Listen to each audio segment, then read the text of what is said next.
Bonjour à tous, amis décodeurs, amis décodeuses. Alors aujourd'hui, évidemment, peut-être cette vidéo ne va pas intéresser tout le monde, hein. C'est ma petite vidéo de pub, on va dire, plus ou moins, pour présenter le nouveau Mac.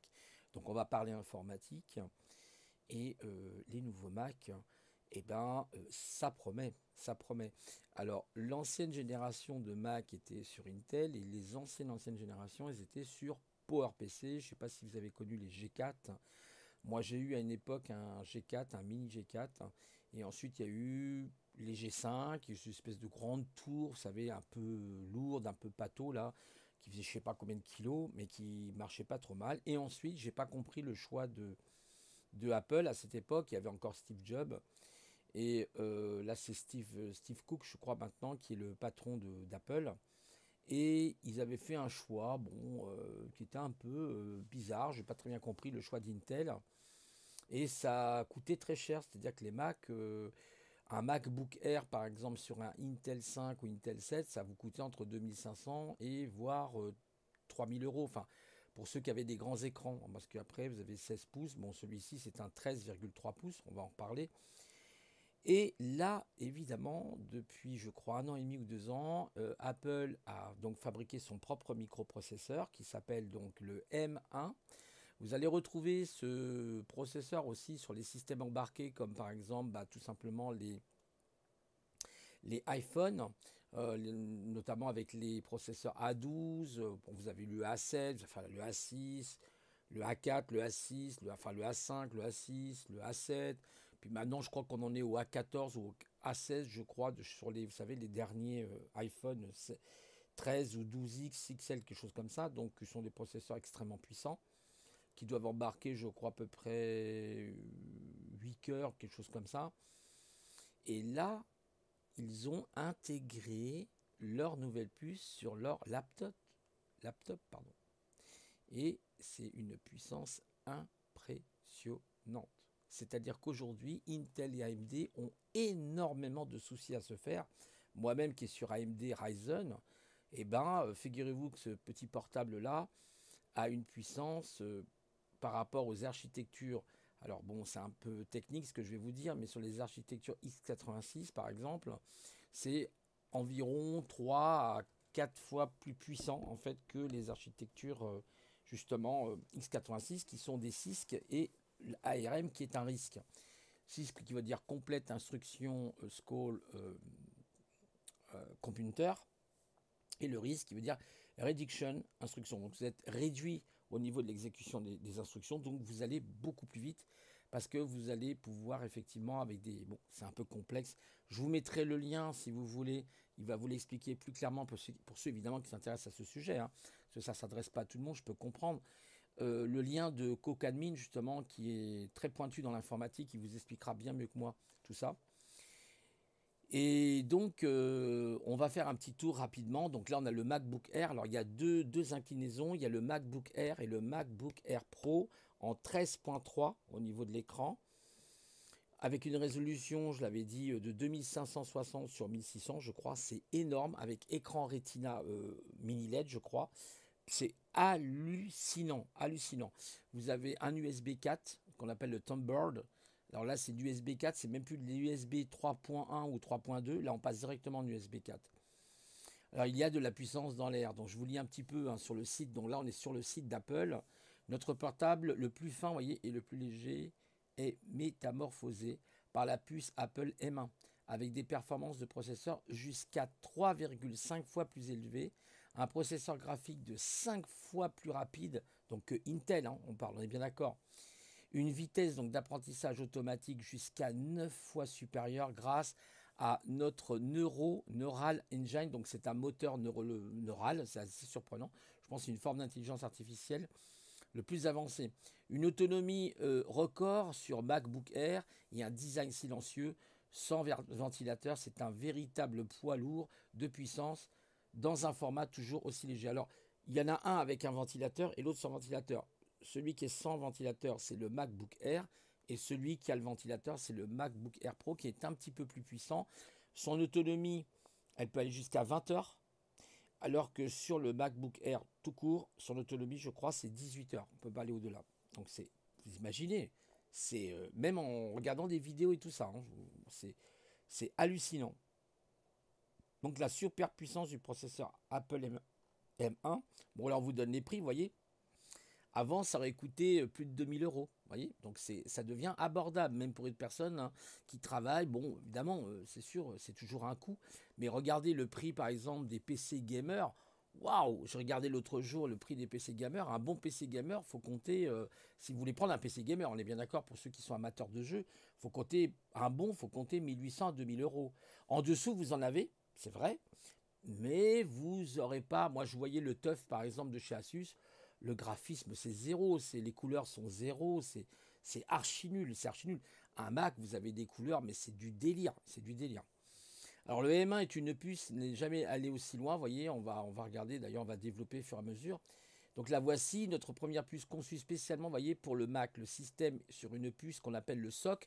Alors, le SoC, c'est un système où vous avez tout qui est réuni dedans, dans la puce. Vous avez la partie graphique. Vous avez une partie data, une partie instruction, vous avez les cœurs. Donc là, par exemple, le M1 a 16 cœurs. Alors vous avez en réalité 8 cœurs. Vous avez 4 cœurs performance et 4 cœurs basse consommation. D'accord.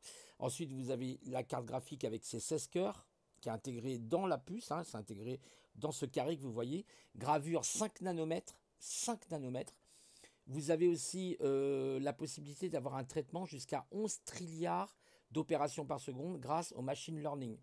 C'est-à-dire qu'en fait, votre Mac peut se connecter à un réseau, par exemple, à un réseau quantique, un cloud, et vous allez pouvoir travailler. Il va vous redonner de la puissance de calcul. Voyez. Alors, il n'inclut pas le RJ45. C'est un petit peu dommage parce que c'est ce qu'on appelle le câble filaire. C'est de la Wi-Fi 6, hein, c'est du Wi-Fi mais 6. Donc, c'est vrai que le Wi-Fi, bon. Après, je vous disais, hein, dans des capsules, attention à la pollution électromagnétique. Si vous pouvez vous protéger avec des systèmes qui permettent justement d'éviter, hein, de vous prendre le Wi-Fi, ça existe, hein, il y a des systèmes comme ça pour protéger, comme votre téléphone d'ailleurs, vous en mettez un, voilà, comme ça vous êtes tranquille. Wi-Fi 6, hein, qui dépote, hein, c'est au-dessus de la Wi-Fi 5 automatiquement, donc c'est quasiment de la 6G, c'est même je crois de la 6G, donc c'est assez puissant. Et donc ce SoC réunit tout ça, c'est une révolution.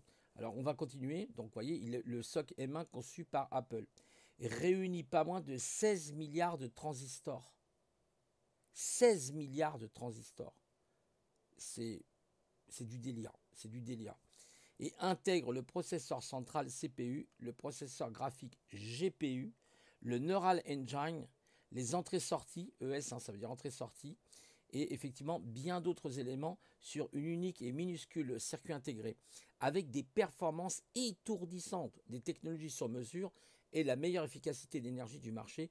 La puce M1 est plus qu'une simple évolution. Pour le Mac, c'est une révolution. Et je peux vous dire, j'ai vu les démos de vidéos, enfin, j'essaierai de vous passer une tout à l'heure, c'est du délire. Même les jeux, hein. Les jeux, vous verrez comment ça tourne, c'est... En plus, sur un écran, alors il n'est pas très grand, certes, hein, alors vous pouvez bien sûr le brancher sur un plus grand écran. Vous avez une extension HDMI, hein, qui vous permet de brancher sur un autre écran beaucoup plus grand si vous voulez. Si vous avez un 32 pouces ou un 28 pouces, ben, vous branchez, hein, dessus. Donc c'est assez révolutionnaire. Là, Apple a mis... la concurrence a des gros soucis à se faire. Il faut savoir que cette puce M1, c'est Apple qui l'a créée. Apple crée de tout de A à Z, c'est-à-dire son architecture matérielle, mais aussi son logiciel. On y viendra après sur le système d'exploitation qui s'appelle MacBook, je crois que c'est Mac OS Big Sur, Mac OS Big Sur, voilà, il s'appelle comme ça, c'est nouveau, avec un système d'encryptage. Alors, vous avez même un système d'encryptage dans le processeur. Ça veut dire que vos données, quand elles vont traverser le flux de réseau, elles sont encryptées. Ça veut dire qu'elles sont brouillées. Vous ne pouvez pas lire les données. C'est un système de sécurité qu'on appelle le cryptage enclave. Donc c'est assez très très pointu. Les ingénieurs, ils ont fait un énorme travail qui est phénoménal. Alors d'ailleurs, on va cliquer ici, on va voir qu'est-ce qu'il dit, parce que je suis un peu... Regardez l'événement. D'ailleurs, il y a un événement. Alors je ne sais pas combien de temps ça dure. C'est pas, je crois que c'est assez long l'événement. Par contre, j'avais regardé une fois. Vous voyez, procédé de la gravure, on ne va pas tout lire, hein, évidemment. Procédé de la gravure 5 nanomètres, enfin, vous imaginez, ça fait que 5 milliardièmes de millimètre, 16 milliards de transistors. Vous voyez, donc l'architecture, comment elle est faite. Ici, on a donc la DRAM, hein, on peut accéder directement à la mémoire. vous avez le cœur graphique GPU, vous avez le moteur qu'on appelle le Neural Engine, donc c'est engine, ça veut dire le moteur, hein, d'accord. Vous avez donc ici la fabrique, qui est un espèce de pont, le cache au niveau du processeur, et ici on a les cœurs, un CPU. Normalement, bon là ils n'ont pas mis les petites grilles, mais on les voit en fait. Alors je sais pas, elles sont là, voilà. Moi, je vais vous montrer juste en bas. Performance CPU colossale, consommation. Alors ils consomment très peu, parce que ça c'est très important pour le coup. Ils consomment rien. Ça veut dire que si vous voulez faire des économies d'électricité, c'est le moment d'avoir une machine comme ça, parce qu'elle ne consomme rien. Alors que même un Ryzen ou un Intel, ça consomme quand même, même si c'est pas comme les anciennes générations, je vous l'accorde, mais ça consomme quand même. Puis en plus, ça prend de la place, vous voyez. Donc là, on nous dit qu'il y a 8 cœurs, hein. Donc vous avez les 4 premiers cœurs qui sont ce qu'on appelle les cœurs de performance, hein. Et les 4 autres cœurs, on appelle ça les cœurs économiques. Je m'explique comment. Bah, si vous utilisez un navigateur internet ou une petite application, vous n'avez pas besoin de performance. Donc vous allez utiliser simplement ces 4 cœurs-là, voire un seul cœur, hein. Un seul cœur, parce que votre application ne gère pas ce qu'on appelle le multicœur. Bon, tout simplement, il y a des applications qui ne sont pas forcément développées pour du multicœur, ce qu'on appelle. Mais vous pouvez utiliser un cœur. Si vous prenez celui-ci, le premier par exemple, et vous l'utilisez pour une application comme, je ne sais pas moi, Firefox, Opera, vous n'avez pas besoin de... Par contre, si vous commencez à faire du calcul, vous faites par exemple, comment on appelle ça, des lives, vous faites ce qu'on appelle des streamings, vous faites du jeu, là vous avez besoin de performance, et là il y a de grandes probabilités qu'il bascule sur les cœurs de performance. Donc c'est-à-dire les 4 autres cœurs. Mais il utilise aussi les cœurs en même temps énergétiques, hein, c'est-à-dire à basse énergie. Donc en fait, en vérité, vous avez 8 cœurs. Donc on vous dit, voyez, 3,5 fois donc plus puissant, c'est énorme. C'est tout simplement énorme. Là, vous avez un PC, par exemple un PC portable, regardez. Donc regardez où est le M1 et regardez où sont les PC. Bah, après, il montrait des comparaisons justement avec des PC. Waouh! Et en plus, quand même des PC de dernière génération, des laptops, hein. Donc c'est assez fou, quoi. Même si c'est vrai que maintenant, si vous comparez un laptop gaming avec évidemment un MacBook Air, il est vrai que le gaming sera plus puissant. Parce que généralement, ils intègrent des cartes graphiques de très haute gamme. Comme par exemple les dernières cartes de chez Nvidia. Vous voyez, avec ce qu'on appelle le RTX, le Ray Tracing. Donc là, on va avoir des cartes ultra puissantes, évidemment, mais ça chauffe plus, ça consomme plus aussi. Donc c'est à vous de voir après. Si vous n'êtes pas un vrai gamer, moi franchement, autant acheter une machine comme ça. Si vous jouez occasionnellement au jeu, vous allez voir, de toute façon, les jeux sont hallucinants dedans, les couleurs sont magnifiques. Les couleurs, je crois qu'ils ont rajouté en plus des couleurs Apple. Bah, c'est complètement fou ce qu'ils ont fait. Moi, je vous dis ça parce que je possède un Mac. Enfin, un vieux Mac, hein, il est en haut, je l'utilise plus. Et c'était un PowerPC G4 que j'avais dessus. Un iMac, hein, c'est un iMac que j'ai utilisé. Alors, vous savez, c'est le fameux Mac, rappelez-vous la publicité, vous aviez le lecteur de DVD, graveur, qui s'ouvrait, hein, on a l'impression qu'il tirait la langue, c'est assez rigolo d'ailleurs. Et vous aviez l'écran qu'on peut... En fait, moi, l'écran, je peux le tourner à 360 degrés, c'est assez sympa. Et j'avais ce Mac là, bon après évidemment ça manque de puissance, ça ramait, ah, c'était vraiment pas ça quoi, voilà. J'ai même changé le disque dur dessus. Bon, j'avais un disque dur qui avait une trop petite capacité, je l'avais changé. Quand je l'ai démonté, je vous dis pas comment je me suis amusé. Alors là, c'est le gros problème d'Apple du coup, étant donné que c'est eux qui fabriquent leur matériel, c'est des vis particulières. Alors là, je vous accorde que voilà, c'est pas forcément génial. Mais ça, c'est comme ça, voilà. Et performance 2 fois, donc performance CPU 2 fois plus rapide, voilà, ce qui n'est pas rien. Une consommation beaucoup moins importante, performance CPU par watt, vous imaginez. Le M1, il est ici quand même, hein. Vous voyez, performance CPU par watt, 3 fois plus élevé. Donc c'est quand même intéressant. Le processeur graphique intégré le plus rapide au monde sur un ordinateur personnel. Ah, vous voyez, donc là on a le GPU, graphique processus unitaire. Vous avez 8 cœurs qui sont intégrés. Vous avez jusqu'à 25 000 threads. Alors ça, les 25 000 threads, alors bon, c'est un peu technique. C'est ce qu'on appelle des cœurs virtuels. C'est un peu spécial, mais on peut intégrer des cœurs virtuels dans des cœurs réels. Bon, peut-être j'y viendrai, peut-être un jour. Je vous donnerai peut-être une explication sur ça. En fait, ce ne sont pas des vrais cœurs, mais on peut les diviser. Si vous voulez un cœur réel, on peut le diviser en ce qu'on appelle des cœurs virtuels, tout simplement. Et donc, ça, c'est de la haute ingénierie. Après, on est clair que là, c'est un très haut niveau. Au niveau ingénieur, ça, c'est réalisé par intelligence artificielle, par des procédures de lithographie qui sont hallucinants, quoi. 5 nanomètres, c'est 5 milliardièmes de millimètre. Je ne sais pas si vous imaginez. Quand on sait qu'un nanomètre, c'est 10 puissance moins 9, vous voyez tout de suite à quelle échelle vous êtes quand vous gravez à partir de là 16 milliards de transistors intégrés dans cette puce. Il y a 16 milliards là, d'accord? Vous avez 16 milliards de transistors. C'est hallucinant. J'aimerais bien savoir quel est le procédé qu'ils utilisent justement pour faire les masques et tout ça. Parce que c'est en litho, on appelle ça de la lithogravure. C'est un principe avec les ultraviolets, enfin c'est très très spécial, soit des rayons X, soit des ultraviolets, et on arrive à graver finement. Peut-être qu'un jour je ferai une capsule là-dessus, vous verrez. Donc c'est simplement, c'est vrai que je peux m'adresser peut-être à des personnes qui connaissent un petit peu, et tant mieux, mais c'est fou, c'est complètement fou, quoi. Performance GPU, consommation d'énergie, vous voyez, tout est positif, hein, et là les gains de performance, c'est pas 10%, hein, ça explose toute la concurrence. L'apprentissage automatique de nouvelle génération, donc il y a une espèce de système d'intelligence artificielle. Vous voyez, je ne vous ai pas menti tout à l'heure, je vous ai parlé ce qu'on appellerait le machine learning, le Neuron Engine Sesker.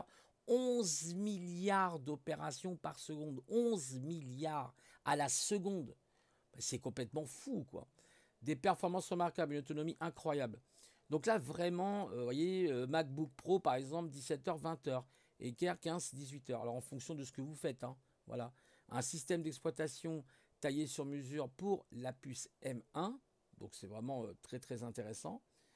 Voilà, donc là, vous avez le système d'exploitation qui est très joli, très futuriste. D'ailleurs, ils ont fait macOS Big Sur. Il est vraiment génial, hein. C'est vraiment un système génial.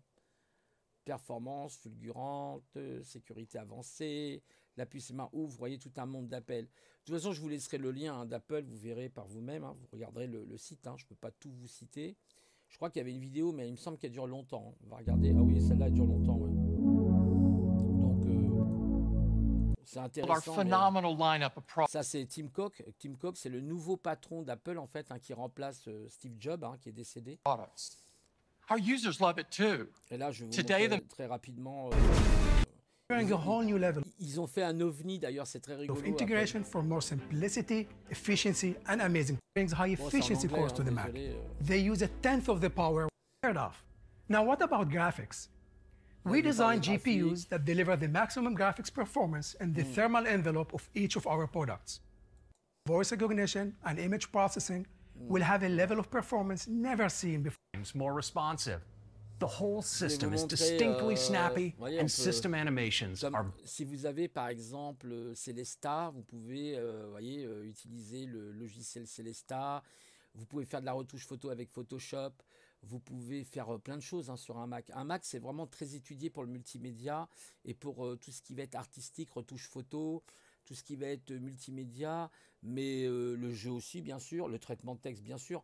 En plus, vous avez un terminal, hein, vous avez le terminal qui est intégré dessus. C'est en dessous, le système c'est Unix en général, donc c'est très fiable, très très fiable. Du coup, c'est vraiment intéressant. Smooth. The sheer speed of M1, together with macOS technologies like Metal, deliver parce que even ça va être, as they get ready to launch. Je launch vais vous montrer quelque chose simplement. I work for a company called Panic. Bon, ça c'est of layers. Millions.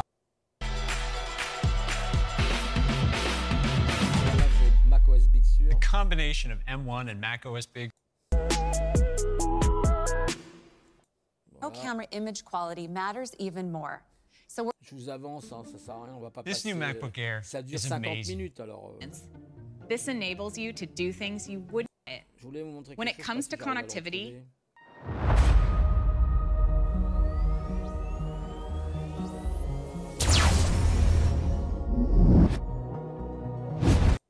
who can now build their apps nearly awe-inspiring work. Of what a compact. Là, je vais vous montrer ce passage, vous allez voir. Je vais le mettre en grand écran. C'est bien fait, hein, franchement. Ça, c'est le mini Mac, ça, je crois. C'est le mini Mac, il me semble.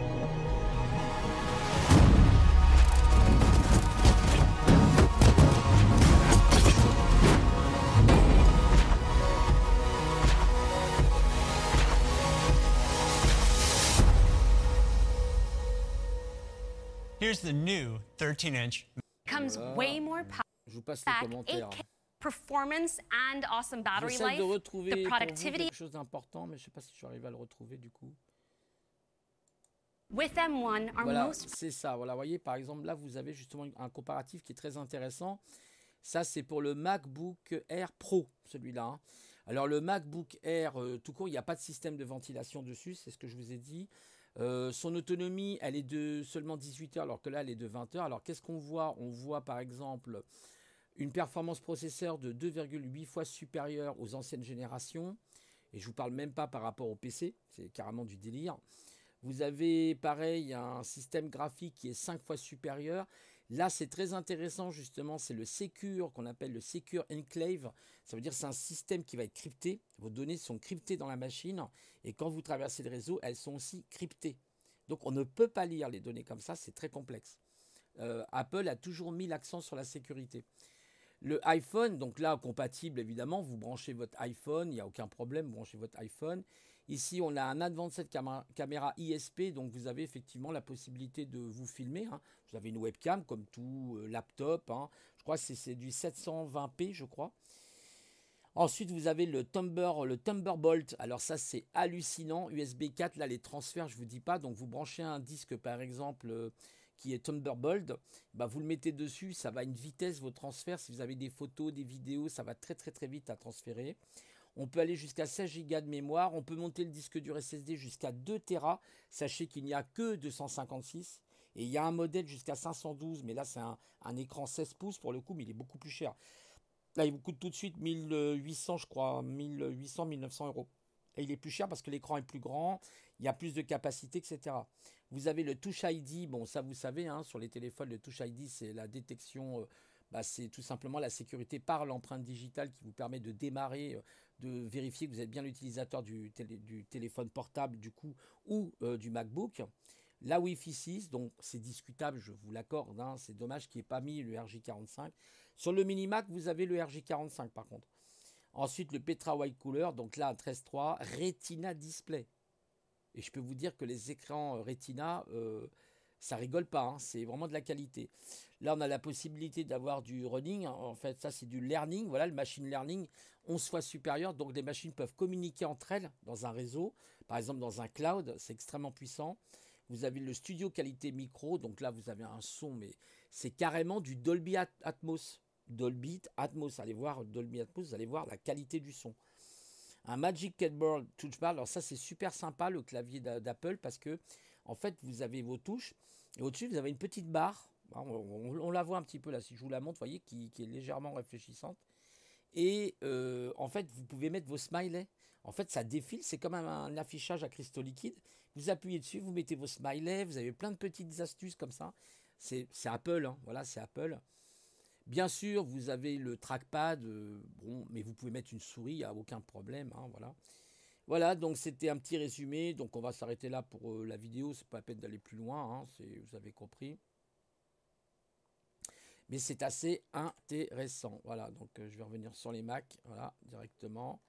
Voilà, vous voyez, et vous avez aussi le mini, hein, voilà, il vous parle. Quel portable vous faut-il, voilà, etc.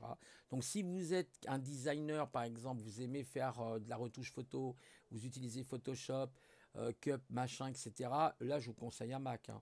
Franchement, ça vaut la peine. Maintenant, c'est vrai que si vous faites que des utilisations basiques, est-ce que ça en vaut la peine? Bon, c'est à discuter. Par contre, sur tout ce qui va être, par exemple, de la vidéo, ouais, le jeu aussi, pourquoi pas? Les jeux sont magnifiques. Hein. Il faudrait que je vous retrouve une vidéo sur les jeux, du coup. Je ne sais pas si j'en avais mis une. Sinon, on va chercher. Comme c'est encore hein, une capsule improvisée, hein, je n'ai rien préparé en particulier. Fluidité absolue. Là, je vous assure qu'Apple va faire un carton. Là, c'est Intel et AMD ont des gros soucis à se faire. Je peux vous dire, alors pas tout de suite, hein, mais dans les 2 ans qui viennent, ils ont des gros soucis à se faire. Parce que là, vous avez le processeur de chez Apple M1, mais après, vous allez avoir le M2, le M3. Là, ça va être... laissez tomber, quoi. Et alors, ce que je suis étonné, c'est les prix. Vous regardez un MacBook Air Intel, et vous regardez le MacBook Air ARM, les prix sont divisés par 2. Donc, ça va permettre l'accès enfin à des personnes qui ne pouvaient pas acheter un Mac. Moi, personnellement, quand il y avait, je crois, quand il y a Intel qui existe toujours, hein, ils sont toujours, je crois, en vente d'ailleurs, parce qu'ils veulent liquider les stocks, hein, forcément. Mais c'était hyper cher. Mais hyper cher. Waouh, le MacBook Air, 2000 et quelques euros. Je dis, oh non, non, moi, c'est pas possible. Je ne vais pas mettre 2000 euros dans un MacBook Air. Maintenant, ça devient abordable. Vous voyez, premier prix, 1129 euros. Je ne vais pas faire la pub pour Apple, hein, mais c'est pour dire simplement que ça devient abordable. Vous avez aujourd'hui des laptops. Alors, vous allez me dire, oui, mais il y a des laptops qui coûtent 800 euros. Oui, peut-être, hein, mais vous n'aurez pas le même confort que sur un Mac, je peux vous le dire. Si vous n'avez jamais adopté un Mac, faites-le. Vous verrez, c'est très intéressant. Moi, j'utilisais mon Mac, franchement, si on veut avoir quelque chose, justement, pour les personnes qui ne connaissent pas l'informatique, c'est très bien. C'est justement le système qu'il vous faut. Et en plus, c'est un système qui est basé sur Unix. Donc, c'est très sûr. Hein, vous avez un système, je crois que c'est du Unix FreeBSD ou BSD, avec, je crois que c'est même un noyau Mac. À l'époque, ils utilisaient un noyau Mac 4. Alors bon, c'est un peu technique, je vous l'accorde, avec temps réel, donc exécution du noyau en temps réel. C'est pour ça que c'est très réactif. Le système est très réactif. D'ailleurs, voilà, donc Mac Big Sur, je vous montre donc leur système d'exploitation qui s'appelle macOS Big Sur. Alors avant, c'était, je crois que c'était macOS Lyon. Enfin bon, vous aviez différents noms d'animaux, de choses comme ça. Et là, voilà, d'ailleurs, vous allez voir, je vais tourner, hop, et regarder avec la roulette, c'est tout simplement magique. Hein, voilà, et voilà, donc voilà à quoi ça ressemble. Vous avez un Docker ici, hein, d'accord. Vous avez vos applications, vous faites un copier-coller, vous prenez votre icône, par exemple, votre application, et vous la mettez dans le Docker.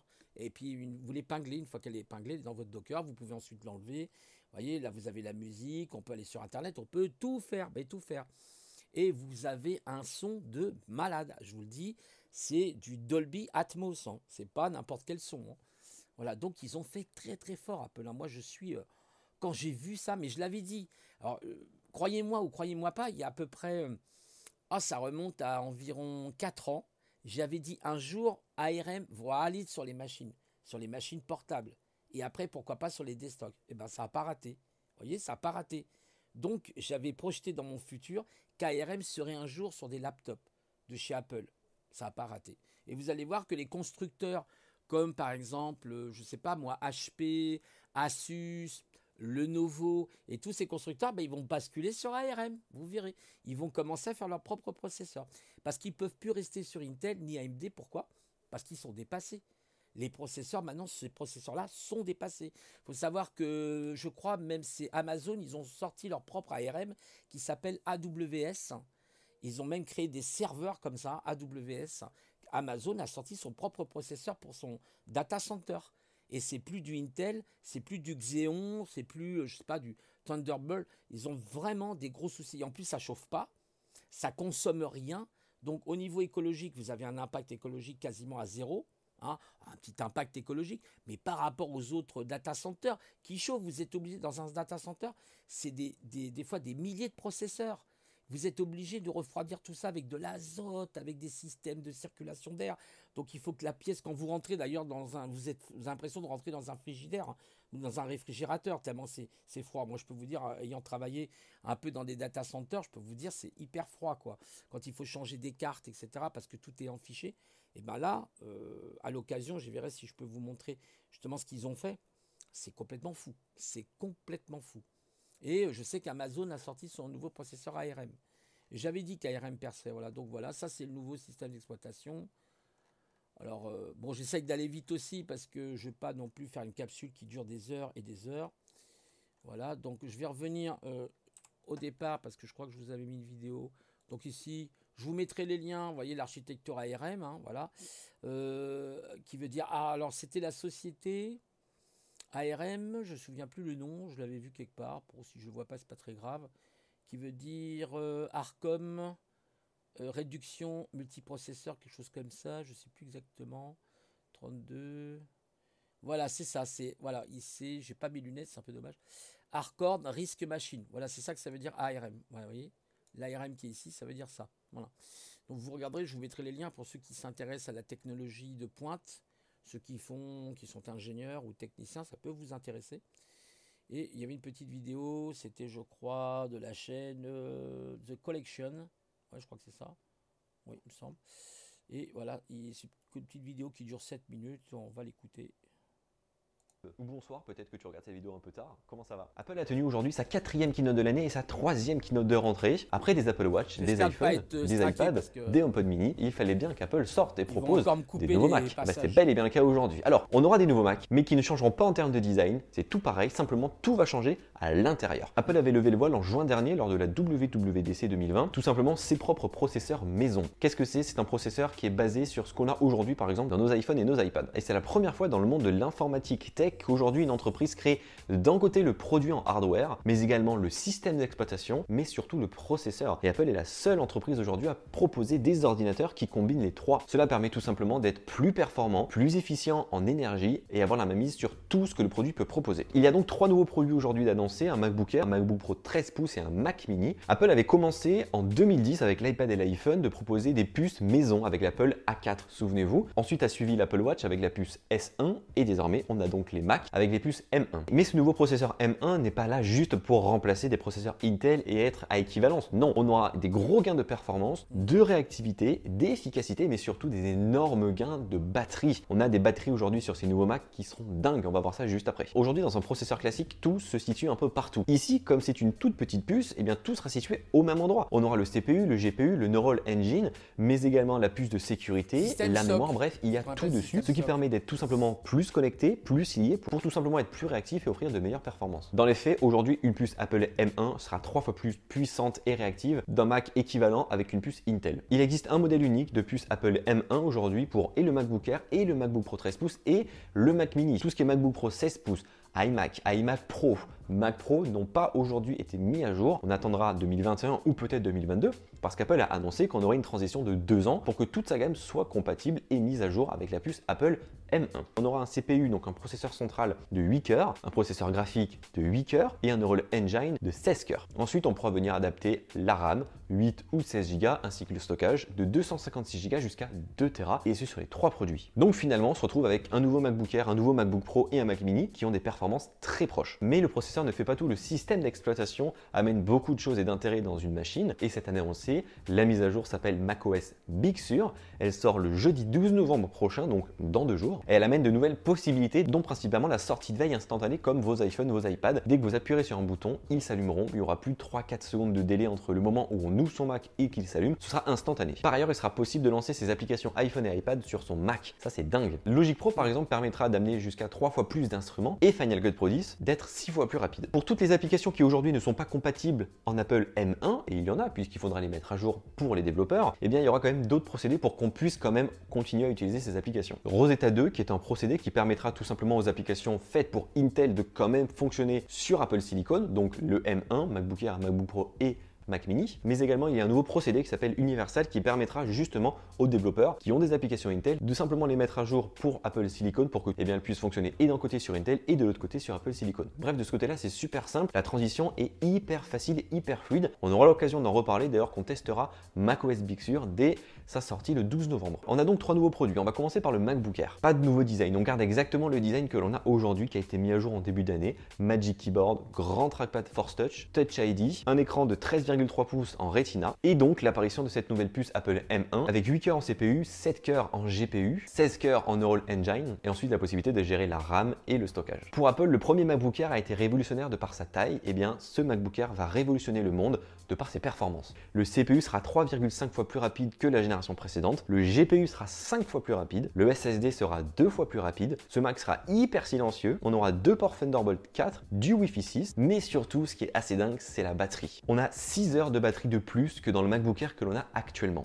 C'est monumental. Et la caméra avant, qui elle pour le coup reste en 720p, je trouve ça quand même aberrant, mais c'est pas grave, est améliorée via le processeur de signal d'image qui permet tout simplement d'avoir moins de bruit dans l'image et des meilleurs résultats en faible luminosité et une meilleure détection du visage. Hâte de tester ça également pour voir la différence entre un ancien MacBook Air et le nouveau. Ce MacBook Air commence donc au prix de 1129 €. Ensuite, Apple a présenté un nouveau Mac mini pour ceux qui par exemple travaillent sur une station fixe avec un Pro Display XDR par exemple ou un écran externe. Ce Mac mini embarque également une puce Apple M1 tout simplement, où l'on aura un CPU de 8 cœurs, un GPU de 8 cœurs, ainsi que le Neural Engine avec 16 cœurs. Il sera 3 fois plus rapide qu'avant, et les performances en machine learning 15 fois plus rapides. Et la grosse nouveauté, c'est que ce nouveau Mac mini est bel et bien compatible avec une résolution de 6K en sortie, donc on pourra connecter ce petit Mac mini à un Pro Display XDR qui de base est le gros écran qui est destiné au Mac Pro. Ce Mac Mini aujourd'hui coûte 799 €. Et d'ailleurs, MacBook Air et Mac Mini sont en aluminium 100% recyclé, donc ça c'est une très bonne chose pour l'environnement. Et enfin, l'ordinateur fait pour les professionnels, le MacBook Pro 13 pouces, lui aura pareil le même design, Magic Keyboard,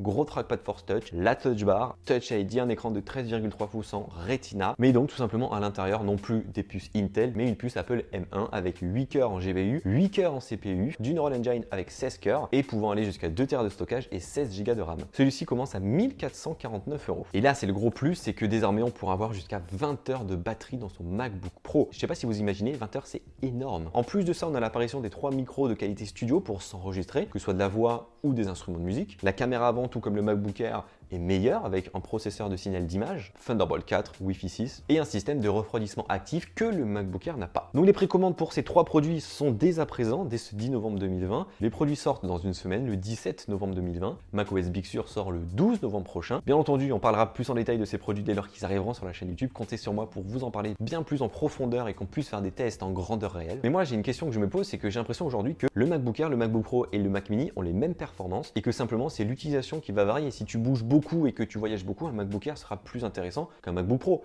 Et aujourd'hui, j'ai l'impression que le MacBook Air est plus intéressant que le MacBook Pro, même si le MacBook Pro a un refroidissement liquide, aura un peu plus de puissance en termes de cœur sur le GPU et également aura la Touch Bar. C'est quand même très équivalent en performance, donc hâte de comparer le MacBook Air et le MacBook Pro pour voir si ça vaut le coup de dépenser un peu plus d'argent dans le MacBook Pro. En tout cas, cette conférence était quand même très axée sur les techniques, les technologies et les performances et moins sur l'utilisation que l'utilisateur en aura. Et j'ai très hâte de voir par exemple arriver ces processeurs sur des machines professionnelles comme l'iMac, l'iMac Pro, le Mac Pro ou tout simplement le MacBook Pro 16 pouces qui est moi l'ordinateur que j'utilise dès lors que je pars en déplacement. Donc voilà, j'espère que je vous ai un peu dégrossi toutes ces annonces qui sont quand même un peu techniques. On parlera donc de ces produits dès lors qu'ils arriveront sur la chaîne YouTube très bientôt. N'hésitez pas à me dire en commentaire si vous avez la moindre question, j'essaierai de vous y répondre. D'ici là, gros pouce bleu dans la barre des pouces bleus, prenez soin de vous, à très vite. Voilà, donc merci, sympa pour cette personne, pour sa chaîne. Donc là, vous voyez, il vous a expliqué. D'ailleurs, même, est-ce qu'on peut, vous voyez, il a fait la différence à la fin entre un MacBook Air et MacBook Pro. Parce que pour le coup, il y a quand même une différence de 300 €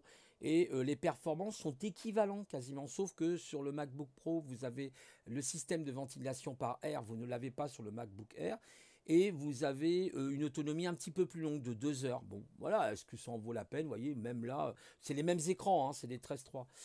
Donc, vraiment très intéressant. Donc, voilà, on revient à notre petite page.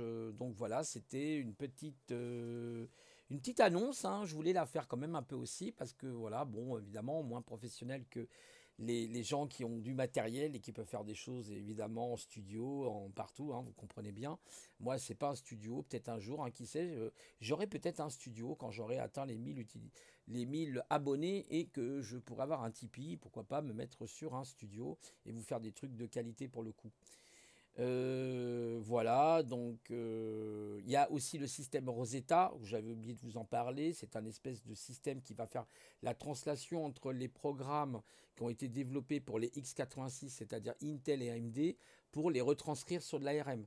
Donc en fin de compte, au départ, quand vous lancez l'application, elle est un petit peu longue, mais une fois qu'elle est installée et puis que vous l'avez lancée la première fois, vous la relancez la deuxième, ça va à une vitesse de l'éclair tout simplement parce que Rosetta a traduit le code x86 pour le remettre dans un code ARM, donc c'est-à-dire une architecture RISC. On passe de CISC à RISC. Bon, c'est vrai, ce sont des termes un peu techniques, je vous l'accorde, mais pour ceux qui sont un petit peu connaisseurs, ça peut être sympa de connaître ces termes. Voilà, donc voilà, et c'est vraiment passionnant. Donc, à vos Macs, hein, pour ceux qui veulent des Macs, parce que là, je peux vous dire que, en plus, ça prend pas de place, on peut l'amener facilement partout, voilà, hein, c'est très léger, c'est même plus léger souvent que les laptops, vous savez, gamers et autres, hein, parce que du coup, ils sont plus grands ou ils sont plus lourds, hein, il y en a qui font jusqu'à 2 kg, hein, c'est, oula, alors que le MacBook Air, je crois qu'il fait même pas 1 kg, quoi, c'est vraiment très léger, poids plume. Voilà, donc alors après au niveau évidemment de la garantie, de la solidité, bah, il peut y avoir comme tout, hein, c'est comme une voiture, il peut y avoir des défauts, bah, il y a la garantie qui joue, mais généralement Apple essaye quand même de faire des produits de très très haut de gamme, je peux vous le dire. Moi j'ai eu un Mac, celui-là le G4, je l'ai gardé pendant des années, ça bouge pas, hein. C'est hallucinant quoi. Alors peut-être les nouveaux Macs sont un peu plus fragiles, il faut faire attention du coup, mais je dirais que ça reste quand même encore de la qualité, voilà. Eh bien écoutez, de cette capsule, je vous dis Je vous dis pas de décoder le code source pour le coup, hein, parce que là on est en pleine informatique. Mais voilà, c'était pour faire cette petite annonce. Et je vous souhaite du coup une bonne fin de journée, hein, parce que oui, on arrive déjà à la soirée. Et je vous dis à une prochaine fois. Au revoir.